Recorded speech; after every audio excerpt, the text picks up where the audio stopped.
لقد كان لكم في رسول الله أسوة حسنة রব্বুল আলামিন পৃথিবীর মানুষগুলোকে জানায় দিল, হে পৃথিবীর মানব শোনো, আমি তোমাদের জন্য আমার রাসূলের ভিতরে উত্তম আদর্শ রেখে দিয়েছি। তো যদি তোমরা উত্তম চরিত্রের অধিকারী হতে চাও, যদি তোমরা দুনিয়ার জমিনে শ্রেষ্ঠ মানবে পরিণত হতে চাও, তবে অবশ্যই তোমাদেরকে আমার রাসূলকে ফলো করা লাগবে। ঠিক কিনা কথা বলেন? এই জন্য আমার ভাইরা, আমার বন্ধুরা, আপনার চরিত্র যদি আপনি সুন্দর করতে চান, আপনার আমার এক নম্বরে ফলো করতে হবে বিশ্ব নবীকে। যেই নবীর চরিত্র এত উত্তম ছিল, এত ভালো ছিল, যেই নবীর চরিত্রের কোনো দাগ ছিল না, কোনো কলঙ্ক ছিল না, যেই নবীর চরিত্রের দিকে তাকাইয়া, যেই নবীর কথার দিকে তাকাইয়া হাজারো হাজারো শত শত লক্ষ লক্ষ মানুষ আল্লাহর নবীর হাতের উপরে হাত রেখে কালেমা পড়ে মুসলমানের দরবারে শুকর গুজার হচ্ছি, নত শিরে সুজুদ পেশ করছি যে আল্লাহ তাআলা আমাদেরকে পবিত্র জুমার দিন পবিত্র জুমার নামাজ পবিত্রতা অর্জন করে যথাসময়ে মসজিদে আসার এবং বসার তৌফিক দিয়েছেন। সেজন্য সেই মহান রব্বে কারীমের দরবারে কালিমাতুশ শুকুর আদায় করছি, আলহামদুলিল্লাহ। লক্ষ কোটি দরুদ ও সালাম নাজিল হোক বিশ্ব মানবতার দূত, দু জাহানের সরওয়ার বিশ্ব নবী জনাবে মুহাম্মদুর রাসূলুল্লাহ সাল্লাল্লাহু আলাইহি ওয়াসাল্লামের প্রতি। সকলেই বলি আল্লাহুম্মা আমিন। মুহতারাম হাজিরিন, সম্মানিত উপস্থিতি, আজকের আলোচ্য বিষয় হচ্ছে উত্তম চরিত্র গঠনে আমাদের করণীয় কি। আমরা আজকে আলোচনা শুনবো কিভাবে আমরা উত্তম চরিত্র গঠন করতে পারি। একজন মানুষের সবথেকে দামি এবং মূল্যবান জিনিস হচ্ছে তার চরিত্র। যদি তার চরিত্র ভালো না হয় তাহলে তার আমলও ভালো হবে না। যদি তার চরিত্র খারাপ হয় তাহলে সে দুনিয়াতেও লাভবান হতে পারবে না, আখিরাতেও অসম্মানিত হবে, দুনিয়াও লাঞ্ছিত হবে। এজন্য আমাদের চরিত্রকে আগে পরিবর্তন করতে হবে। আমাদের চরিত্র সুন্দর করার জন্য কোরআনের ভিতরে এবং রাসূল কারীম সাল্লাল্লাহু আলাইহি ওয়াসাল্লামের হাদিস থেকে আমরা জানব একজন উত্তম চরিত্রের অধিকারী হওয়ার জন্য একজন মানুষের ভিতরে কতগুলো গুণ থাকা দরকার। জানার দরকার আছে না নাই বলেন? উত্তম চরিত্রের অধিকারী হতে হলে অবশ্যই ওই মানুষটাকে রাসূলের সুন্নাহ অনুযায়ী তার জীবনকে পরিচালনা করতে হবে। কারণ এই পৃথিবীর জমিনে আল্লাহ তাআলা যত মানব পাঠিয়েছেন, যত আম্বিয়া আলাইহিস সালাতু ওয়াস সালাম পাঠিয়েছেন, সমস্ত নবীদের সরদার আপনার আমার নবী, বিশ্ব নবী রাহমাতুল লিল আলামিনের ব্যাপারে আল্লাহ তাআলা কোরআনুল কারীমের ভিতরে তার চরিত্রের ব্যাপারে সার্টিফিকেট দিয়েছেন। অর্থাৎ এই মানুষটা পৃথিবীর মধ্যে সব থেকে শ্রেষ্ঠ মানব। সুবহানাল্লাহ। আর কোন মানুষ যদি শ্রেষ্ঠ মানুষে পরিণত হতে চায়, উত্তম চরিত্রের অধিকারী হতে চায়, অবশ্যই এই মানুষটাকে ফলো করতে হবে। যদি কেউ বিশ্ব নবীকে ফলো না করে দুনিয়ার কোন মানুষকে ফলো করে, সে কখনোই উত্তম চরিত্রের অধিকারী হতে পারবে না। ঠিক কিনা কথা বলেন? আল্লাহ রাব্বুল আলামিন এই জন্য কোরআনুল কারীমের 33 নম্বর সূরা সূরাতুল আহজাবের 21 নম্বর আয়াতে কারিমার ভিতরে রব্বুল আলামিন বলেন, লাকাদ কানা লাকুম ফি রাসূলিল্লাহি উসওয়াতুন হাসানা। রব্বুল আলামিন পৃথিবীর মানুষগুলোকে জানায় দিল, হে পৃথিবীর মানব শোনো, আমি তোমাদের জন্য আমার রাসূলের ভিতরে উত্তম আদর্শ রেখে দিয়েছি। তো যদি তোমরা উত্তম চরিত্রের অধিকারী হতে চাও, যদি তোমরা দুনিয়ার জমিনে শ্রেষ্ঠ মানবে পরিণত হতে চাও, তবে অবশ্যই তোমাদেরকে আমার রাসূলকে ফলো করা লাগবে। ঠিক কিনা কথা বলেন? এই জন্য আমার ভাইরা, আমার বন্ধুরা, আপনার চরিত্র যদি আপনি সুন্দর করতে চান, আপনার আমার এক নম্বরে ফলো করতে হবে বিশ্ব নবীকে। যেই নবীর চরিত্র এত উত্তম ছিল, এত ভালো ছিল, যেই নবীর চরিত্রের কোনো দাগ ছিল না, কোনো কলঙ্ক ছিল না, যেই নবীর চরিত্রের দিকে তাকাইয়া, যেই নবীর কথার দিকে তাকাইয়া হাজারো হাজারো শত শত লক্ষ লক্ষ মানুষ আল্লাহর নবীর হাতের উপরে হাত রেখে কালেমা পড়ে মুসলমান হয়ে গেছে। সুবহানাল্লাহ। নবীজির চরিত্র এমন ছিল। নবীজির চরিত্র কেমন ছিল? আল্লাহর নবী সাল্লাল্লাহু আলাইহি ওয়াসাল্লামকে পরীক্ষা করার জন্য একজন ইহুদি আল্লাহর নবী সাল্লাল্লাহু আলাইহি ওয়াসাল্লামকে বললেন, হে মুহাম্মদ, আমি আজকে আপনার বাড়ির মেহমান হতে চাই। আল্লাহর নবী বলল, ঠিক আছে, চলো আমার বাড়িতে যাও। নবীজি ইহুদিকে বাড়িতে নিয়ে চলে গেল। রাত্রিবেলা খাবারের ব্যবস্থা করলো, সুন্দর সুন্দর খাবারের ব্যবস্থা করলো। খাবার খাওয়ানোর পরে আল্লাহর নবী সাল্লাল্লাহু আলাইহি ওয়াসাল্লাম ওই ইহুদির জন্য রাত্রে থাকার জন্য সুন্দর একটা বিছানার ব্যবস্থা করে দিল। রাত্রিবেলা যখন ইহুদি বিছানার মধ্যে শুয়ে পড়ল, নবীজি তার ঘরের মধ্যে চলে গেল, রাত্রি যাপন করল। সকালবেলা মেহমানের খবর নেওয়ার জন্য আল্লাহর নবী ঘরে প্রবেশ করলেন। ঘরে প্রবেশ করে দেখে ইহুদি আর নাই, কিন্তু বিছানার মধ্যে মল পায়খানা পড়ে রয়েছে। আল্লাহর নবী বড় আফসোস করলেন, দুঃখ করলেন, আর বলতে লাগলেন, আহারে, আমার মেহমানের কত কষ্ট হয়ে গেছে। রাত্রে বেলা মনে হয় তার পায়খানার চাপ এসেছে, কিন্তু আমি তার খোঁজ খবর নিতে পারি নাই। আল্লাহর কাছে ক্ষমা প্রার্থনা করতে লাগলেন। এই মুহূর্তে ইহুদি দৌড় দিয়ে চলে আসছে আল্লাহর নবী সাল্লাল্লাহু আলাইহি ওয়াসাল্লামের সামনে। ইহুদি এসে বলে, হে মুহাম্মদ, তোমার ঘরের মধ্যে আমি আমার তরবারিটা রেখে গিয়েছি, তরবারি নেওয়ার জন্য আসছি, আমাকে আপনি তরবারিটা দিয়ে দেন। আল্লাহর নবী সাল্লাল্লাহু আলাইহি ওয়াসাল্লাম ওই ইহুদিকে বলল, ও আমার ভাই, তুমি তো গতকাল রাতে আমার মেহমান হয়েছিলা, কিন্তু আমি তো তোমার ভালো মতো খোঁজ খবর নিতে পারি নাই। তুমি বিছানার মধ্যে পায়খানা করেছো, আমি এগুলো নিজ হাতে পরিষ্কার করেছি। দৃশ্য ওই ইহুদি দেখেছে। এই দৃশ্য দেখে ইহুদির দিলের ভিতরে আল্লাহ রাব্বুল আলামিন হেদায়েতের নামের নূর ঢেলে দিল।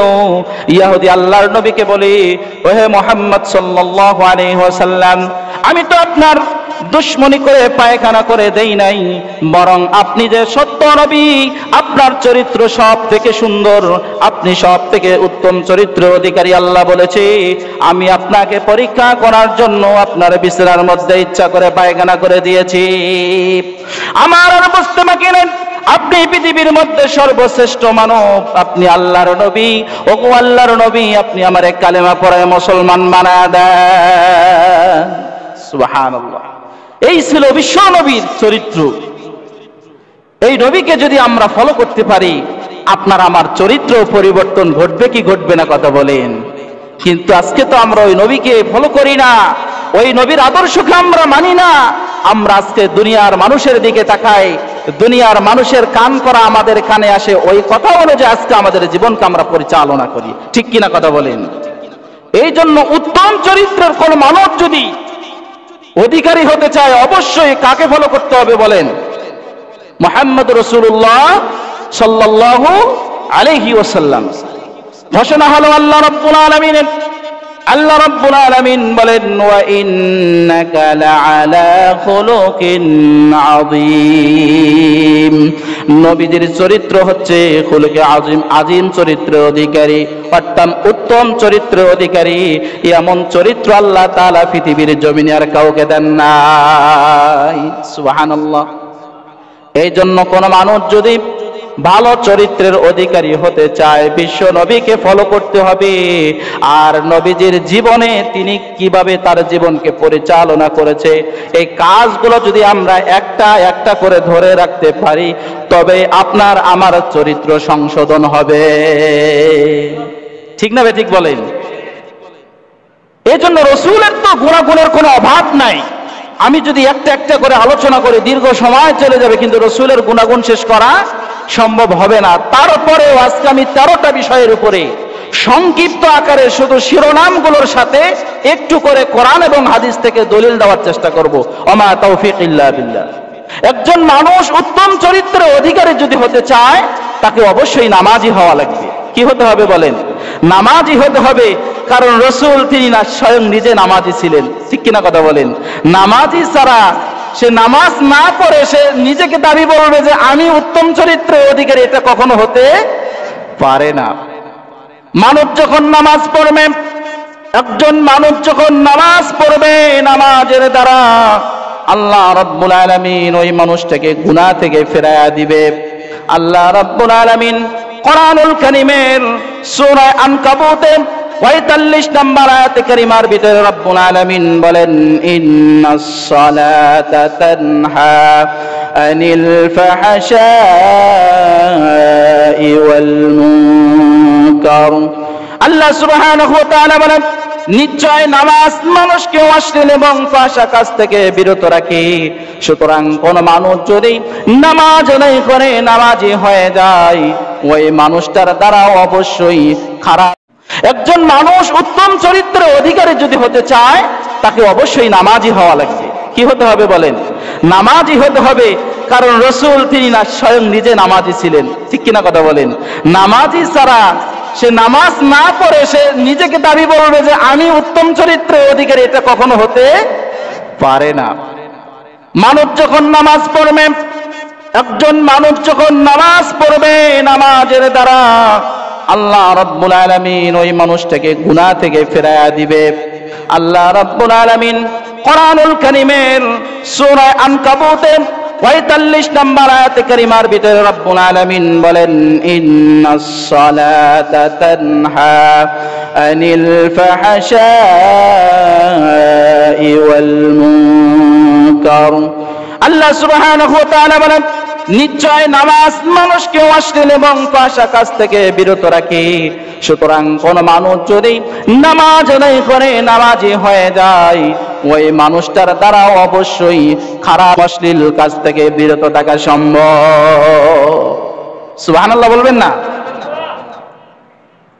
আবুল আলিয়া রাহমাতুল্লাহি আলাইহি তিনি এই আয়াতের ব্যাখ্যায় লিখেছেন, আল্লামা ইবনে কাসির রাহমাতুল্লাহি আলাইহি তার তাফসীর ইবনে কাসিরের ভিতরে তিনি লেখেন যে নামাজের তিনটি বিষয় রয়েছে, নামাজের মধ্যে তিনটি বিষয় রয়েছে, এই তিনটি না থাকলে তার নামাজ আদায় হবে না। নামাজের মধ্যে এমন তিনটি বিষয় রয়েছে, যেই তিনটি বিষয় যদি তার নামাজের ভিতরে পাওয়া না যায়, তাহলে ওই ব্যক্তির নামাজ হবে না।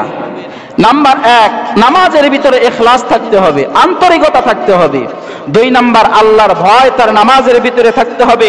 ৩ নাম্বার, আল্লাহর জিকির তার নামাজের ভিতরে থাকতে হবে। ১ নম্বরে কি? ইখলাস। যখন কোনো মানুষ ইখলাসের সাথে নামাজ পড়বে, তখন তার নামাজটা আল্লাহর দরবারে কবুল হবে। অর্থাৎ ইখলাসের সাথে নামাজ পড়ার মানেই হলো সে আল্লাহর জন্য নামাজ পড়লো, দুনিয়ার কোনো মানুষকে দেখানোর জন্য নামাজ পড়ে নাই। নামাজ পড়েছে কেবলমাত্র কার জন্য? একটু আওয়াজ দিয়ে বলেন, আল্লাহর জন্য। আর ইখলাস দ্বারা মানুষ সৎ আমলকারী হয়ে যায়। মানুষ কি হয়ে যায়? ইখলাসের মাধ্যমে সৎ আমলকারী হয়ে যায়, অর্থাৎ তার আমলগুলা ভালো হয়, আল্লাহর জন্য হয়। ২ নম্বর হলো নামাজের ভিতরে ভয় থাকতে হবে। কার ভয়? আল্লাহর ভয়। যখন কোনো মানুষ, পৃথিবীর কোনো মানুষ, কোনো এমপি, মন্ত্রী, কোনো চেয়ারম্যানের সামনে যায় কোনো বিষয় নিয়ে, কত নম্র, কত ভদ্র, কত আদবের সাথে দাঁড়িয়ে যায়, ঠিক কিনা কথা বলেন? তো যিনি আপনাকে আমাকে সৃষ্টি করেছে, আসমান জমিন চন্দ্র সূর্য নক্ষত্র সব কিছু সৃষ্টি করেছেন, যেই মালিকের সামনে আপনি আমি দাঁড়িয়েছি, কত নম্রের সাথে, কত ভয়ের সাথে সে আল্লাহর সামনে দাঁড়ানোর দরকার আছে না নাই বলেন? এজন্য নামাজে যখন আমরা দাঁড়িয়ে যাব, তখন সে আল্লাহর ভয় আমাদের অন্তরে অবশ্যই থাকতে হবে।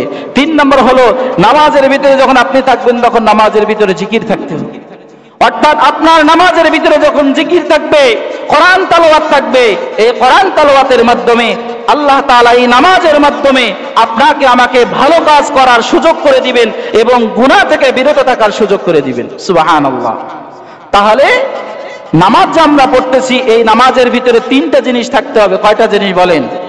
3টা জিনিস। 1 নাম্বার ইখলাস, 2 নাম্বার ভয়। কার ভয়? আল্লাহর ভয়। 3 নম্বরে কি? আল্লাহর জিকির।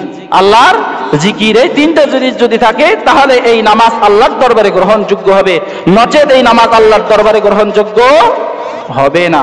এই জন্য আমরা নামাজ সকলেই পড়ব, এমন ভাবে নামাজ আদায় করব যেই নামাজের মাধ্যমে আপনাকে আমাকে আল্লাহ তাআলা সমস্ত প্রকার দুনিয়ার অশ্লীল এবং ফাহশা কাজ থেকে বিরত রাখে। এর জন্য 3টা জিনিস নামাজের ভিতরে থাকা চাই। 1 নাম্বার গেল। 2 নাম্বার হচ্ছে সত্যবাদিতা কি থাকতে হবে নিজের ভিতরে গুণ, সত্যবাদিতা একটা গুণ থাকতে হবে, মিথ্যাবাদী হওয়া যাবে না। অনেকের চরিত্র এমন, মিথ্যা কথা কথায় কথায় বলে, আছে না নাই বলেন? সকালে এক কথা, বিকালে এক কথা, বলে কি বলে না বলেন? আর আমাদের চলাফেরা হতে হবে মুনাফিক মার্কা মানুষের সাথে না, বরং মুমিন মার্কা মানুষের সাথে, ভালো মানুষের সাথে, যেই মানুষটার চরিত্র ভালো, যার আখলাক ভালো, যার ভিতর ভালো বাহির ভালো, এমন মানুষের সাথে আপনার আমার উঠা বসা করতে হবে। কথা বলেন ঠিক নেবে ঠিক? ঘোষণা আমার নয়, ঘোষণা কার? আল্লাহ তাআলার। আল্লাহ রাব্বুল আলামিন সূরা তাওবা 119 নম্বর আয়াতে কারিমার ভিতরে মানুষকে জানায় দিল, ইয়া আইয়ুহাল্লাযীনা আমানুত্তাকুল্লাহা ওয়া কুনু মা'আস সাদিকিন। আল্লাহ রাব্বুল আলামিন পৃথিবীর মুমিনদেরকে জানায় দিলেন, ইয়া আইয়ুহাল্লাযীনা আমানুত্তাকুল্লাহ, হে ঈমানদারেরা, হে মুমিনেরা, তোমরা আল্লাহকে ভয় করো, ওয়া কুনু মা'আস সাদিকিন, আর যারা ভালো, যারা নেককার, যারা পরহেজগার, আল্লাহকে ভয় করে, আল্লাহকে ভালোবাসে, আল্লাহর বিধান মানে, এমন মানুষের সাথে তোমরা চলাফেরা করো। ও আমার ভাইরা, আমার বন্ধুরা, দুনিয়াতে আপনি যদি কাউকে নেতা বানাতে চান কোনো দোষ নাই, তবে নেতা আপনি তাকেই বানাবেন যেই নেতার ভিতরে আমার রাসূলের গুণ আছে, আমার রাসূলের সুন্নাহ আছে। যেই নেতা আমার রাসূলকে মানে, এমন নেতাকে যদি আপনি বন্ধু বানান, তবে এই নেতাই আপনার জন্য ভালো কাজের জন্য সহজ হয়ে যাবে। আর যদি নেতা বাটপার হয়, চিটার হয়, যদি নেতা সকালে এক কথা বলে, বিকালে এক কথা বলে, এমন নেতাকে যদি আপনি বন্ধু বানান, এমন নেতাকে যদি আপনি ফলো করেন, তাহলে ওই নেতাই আপনাকে জাহান্নামে নিয়ে যাওয়ার জন্য যথেষ্ট হয়ে যাবে। ঠিক না ঠিক বলেন? এজন্য আল্লাহ বলেছে, এক নম্বর আল্লাহকে ভয় করো, দুই নম্বর বান্দা তোমরা ভালো মানুষ যারা সমাজের ভিতরে, সমাজের ভিতরে যারা ভালো মানুষ, এদের সাথে তোমরা উঠা বসা করো, চলাফেরা করো। খারাপ মানুষের সাথে সঙ্গ দিও না। যদি খারাপ মানুষের সাথে সঙ্গ দাও, চোরের সাথে চললে চোর হওয়া যায়, ডাকাতের সাথে চললে ডাকাত হওয়া যায়, আল্লাহর ওলির সাথে চললে আল্লাহর ওলি হওয়া যায়। কথা বলেন ঠিক কিনা? যখন আপনি চোরের সাথে চলবেন, আপনার এটা ওর কাছের আমটা নিয়ে আয়, ওর কাছের কাঁঠালটা নিয়ে আয়, তারপরে আরেকদিন কইব যে ওর ব্যাটারিটা নিয়ে আয়, এরপরে কইব যে তুমি ওর বাড়িটা ডাকাতি করো, বলবে কি বলবে না বলেন? আর যদি ভালো মানুষের সাথে থাকেন, আসো ভাই নামাজে যাই, আসো ভাই আজকে রমজান মাস, তারাবির নামাজটা পড়ে আসি, বলবে কি বলবে না? কথা বলেন। এই জন্য ভালো মানুষের সাথে সঙ্গ দেওয়া লাগবে, খারাপ মানুষের সাথে সঙ্গ দেওয়া যাবে না। কয় নাম্বার গেল বলেন? 2 নাম্বার গেছে। 3 নাম্বার হচ্ছে আমানতদারিতা হতে হবে। কি হতে হবে? আমানতদারিতা হবে। এই পৃথিবীর জমিনে সব থেকে শ্রেষ্ঠ আমানতদারিতা ছিল আপনার আমার নবী, বিশ্ব নবী রাহমাতুল লিল আলামিন। তেনার থেকে শ্রেষ্ঠ আমানতদারিতা পৃথিবীর জমিনে কোনো মানুষ ছিল না, যার বাস্তব, যার ইতিহাস আল্লাহ রাব্বুল আলামিন কোরআনুল কারীমের ভিতরে তুলে ধরেছেন। আল্লাহ রাব্বুল আলামিন কোরআনুল কারীমের সূরা নিসার 58 নম্বর আয়াতে কারিমার শানে নজুলের ভিতরে বিশ্ব নবীর আমানতদারিতা তুলে ধরেছেন। আল্লাহর নবী সাল্লাল্লাহু আলাইহি ওয়াসাল্লাম তিনি তখনও মক্কা বিজয় করেন নাই, মক্কা তিনি তখনও বিজয় করেন নাই। এই কাবা ঘরের তালা যে ঝুলানো ছিল, এই তালার চাবি ছিল একজন সাহাবীর কাছে, যার নাম ছিল হযরত ওসমান ইবনে তালহা রাদিয়াল্লাহু তাআলা আনহু। ওসমান ইবনে তালহা রাদিয়াল্লাহু তাআলা আনহু তিনি তখনও কালেমা পড়ে মুসলমান হন নাই, তিনি তখনও ইসলাম গ্রহণ করেন নাই, তিনি তখনও কাফের ছিল, মুশরিক ছিল।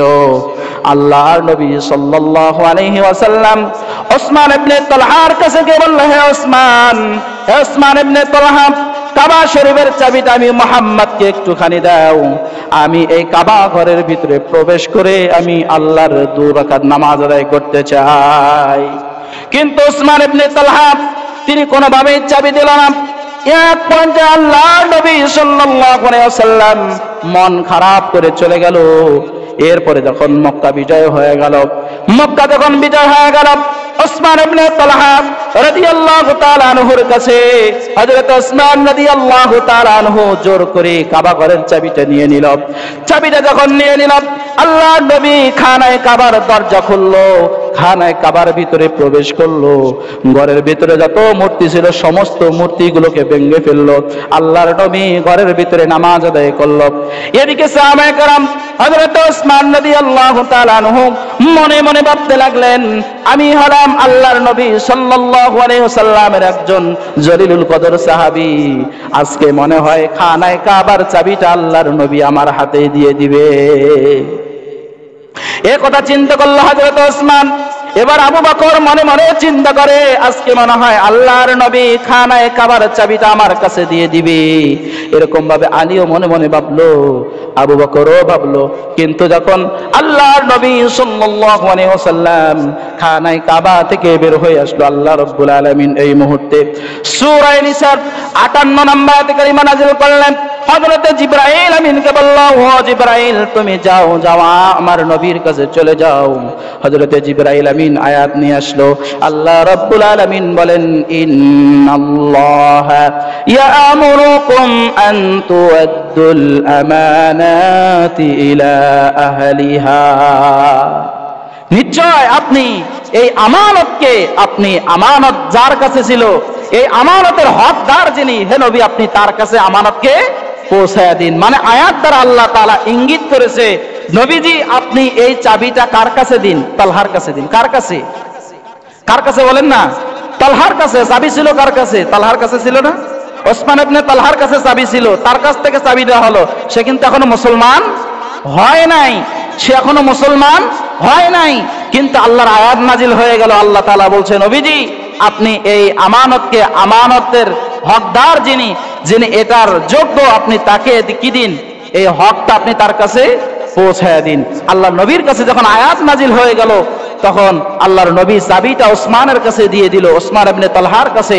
তখন ওসমান ইবনে তালহা রাদিয়াল্লাহু তাআলা আশ্চর্যজনিত হয়ে গেল, ব্যাপার কি, যেই চাবি নবীজি আমার কাছ থেকে মক্কা বিজয়ের পূর্বে চেয়েছিল, আমি তো চাবি তাকে দেই নাই, এখন আমার কাছ থেকে জোর করে চাবি নিল, আবার এই চাবি আমি তালহার কাছে দিল। এই বিষয়টির আশ্চর্যজনিত হয়ে গেল। এক পর্যায়ে হযরতে ওসমান ইবনে তালহা রাদিয়াল্লাহু তাআলা আনহু আল্লাহর নবীর হাতে হাত রেখে কালেমা পড়ে মুসলমান হয়ে গেল। সুবহানাল্লাহ। এই পৃথিবীর জমিনে সব থেকে বড় আমানতদার কে ছিল বলেন? আপনার আমার নবী, বিশ্ব নবী রাহমাতুল লিল আলামিন।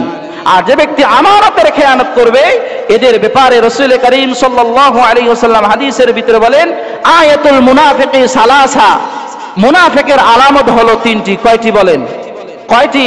তিনটি। এক নাম্বার, ইদা হাদ্দাসা কাযাবা, যখন সে কথা বলে মিথ্যা বলে, যখন সে কথা বলে মিথ্যা বলে। ওয়াইদা ওয়াদা আখলাফা, আর যখন ওয়াদা করে সে খেলাফ করে। ওয়াইদা উতুমিনা খানা, আর যখন তার কাছে কোনো আমানত রাখা হয় আমানতের খেয়ানত করে। রাসূল বলে কোন মানুষের ভিতরে যদি এই তিনটা অভ্যাস পাওয়া যায়, বুঝতে হবে সে মুনাফিক। সে কি? মুনাফিক। মুনাফিকের ব্যাপারে আল্লাহর সিদ্ধান্ত হলো, ইন্নাল মুনাফিকিনা ফিদ দারকিল আসফালি মিনান নার, মুনাফিকদের স্থান হলো জাহান্নামের সর্বনিম্ন স্তর। বলেন নাউজুবিল্লাহ। সুতরাং মুনাফিকি এটা ভালো গুণ না খারাপ গুণ? বলেন খারাপ গুণ। সুতরাং আমানতদারিতার হেফাজত করতে হবে, মিথ্যা কথা বলা যাবে না, মানুষকে কষ্ট দেওয়া যাবে না। কথা বলেন ঠিক নেবে ঠিক। এই জন্য এই পৃথিবীর জমিনে সব থেকে বড় আমানতদার কে ছিল? আল্লাহর নবী সাল্লাল্লাহু আলাইহি ওয়াসাল্লাম। 4 নম্বরে বিনয় ও নম্রতা, বিনয় ও নম্র চরিত্রের অধিকারী হতে হবে। আল্লাহর নবী সাল্লাল্লাহু আলাইহি ওয়াসাল্লাম বলেন, লা ইয়ারহামুল্লাহু মান লা ইয়ারহামুন নাস, যে ব্যক্তি আমার কোন লা ইয়ারহামুল্লাহু মান লা ইয়ারহামুন নাস, যে মানুষের প্রতি রহম করে না, দয়া করে না, আল্লাহ তার প্রতি দয়া করেন না। তার প্রতি কি করেন না? দয়া করে না। সুতরাং মানুষের প্রতি দয়া করতে হবে, মানুষের সাথে ভালো আচরণ করতে হবে। 5 নম্বরে মাতা পিতার প্রতি সদ্য ব্যবহার করতে হবে, মাতা পিতার সাথে ভালো আচরণ করতে হবে। আল্লাহ রাব্বুল আলামিন সূরা নিসার 35 নম্বর আয়াতে কারিমার ভিতরে বলেন, ওয়া আবুদুল্লাহ ওয়া লা তুশরিকু বিহি শাইআ ওয়া বিল ওয়ালিদাইনি ইহসানা ওয়া বিদিল কুরবা ওয়াল ইয়াতামা ওয়াল মাসাকিন ওয়া বুনিস সাবিল। আল্লাহ তাআলা সূরা নিসার এই 35 নম্বর আয়াতে কারিমার ভিতরে বলে, ওয়াবুদুল্লাহ ওয়া লা তুশরিকু বিহি শাইআ, তোমরা আল্লাহর সাথে কাউকে শরীক করো না। কার সাথে বলেন? কার সাথে? আল্লাহর সাথে কাউকে শরীক করো না। এরপরে আল্লাহ তাআলা বললেন, ওয়া বিল ওয়ালিদাইনি ইহসানা وبالوالدين إحسانا وبذي القربى واليتامى والمساكين والجار ذي القربى والجار الجنوب আল্লাহ তাআলা বলল ওয়াবিদিল কুরবা এবং নিকট আত্মীয় যারা, ওয়াল ইয়াতিম অর্থাৎ ইতিমের সাথে, ওয়াল মিসকিন মিসকিনের সাথে, ওয়াল জারি যিল কুরবা নিকটতম প্রতিবেশী, ওয়াল জারি যিল জুনুব এবং দূরবর্তী প্রতিবেশী, এদের সাথে তোমাদের ভালো আচরণ করা লাগবে। কি করতে হবে? ভালো আচরণ করতে হবে, এদের সাথে খারাপ আচরণ করা যাবে না। এরপরে মিশকাত শরীফের আরেকটা হাদিস আছে, লা ইয়াদখুলুল জান্নাতা কাতি। 6 নম্বর হচ্ছে আত্মীয়তার সম্পর্ক বজায় রাখতে হবে। আত্মীয়তার সম্পর্ক কি রাখতে হবে বলেন? বজায় রাখতে হবে। হাদিসের ভিতরে আসছে আল্লাহ রাসূল বলে, লা ইয়াদখুলুল জান্নাতা কাতি, যে ব্যক্তি আত্মীয়তা ছিন্নকারী সে বেহেশতে যাবে না। এই জন্য আত্মীয়তার সম্পর্ক আমাদের ঠিক রাখতে হবে। 7 নম্বর হচ্ছে অঙ্গীকার পূর্ণ করা। অঙ্গীকার যদি কেউ কারোর সাথে করে থাকে তাহলে অবশ্যই তাকে অঙ্গীকার পূর্ণ করতে হবে। অঙ্গীকারের বিপরে আল্লাহ তাআলা সূরা বনী ইসরাঈলের 34 নম্বর আয়াতে কারিমার ভিতরে বলেন, ওয়া আউফু বিল আহদি ইন্নাল আহদা কানা মাসউলা। অঙ্গীকার পূর্ণ করো, কেননা অঙ্গীকারকারীকে অবশ্যই আল্লাহ তাআলা তার অঙ্গীকার সম্পর্কে জিজ্ঞাসা করবে। এজন্য আমরা যখন কারোর সাথে অঙ্গীকার কোনো বিষয় করে থাকি তখন অবশ্যই আমাদের অঙ্গীকার পূর্ণ করতে হবে। 8 নম্বর হলো প্রতিবেশীর সাথে ভালো ব্যবহার করতে হবে। 9 নম্বর হলো ধৈর্য এবং সহিষ্ণুতা করতে হবে। অর্থাৎ যখন কোনো মুসিবত আসে এই মুসিবতের সময় আপনাকে আমাকে অবশ্যই ধৈর্য ধারণ করতে হবে। ঠিক কিনা কথা বলেন? যখন মানুষ মুসিবতের সময় ধৈর্য ধারণ করে আল্লাহ তাআলা ওই মানুষটাকে উত্তম বদলা দান করে। সুবহানাল্লাহ বলেন। উম্মে সালামা রাদিয়াল্লাহু তাআলা আনহা থেকে একটি হাদিস আসছে বুখারীর বর্ণনা।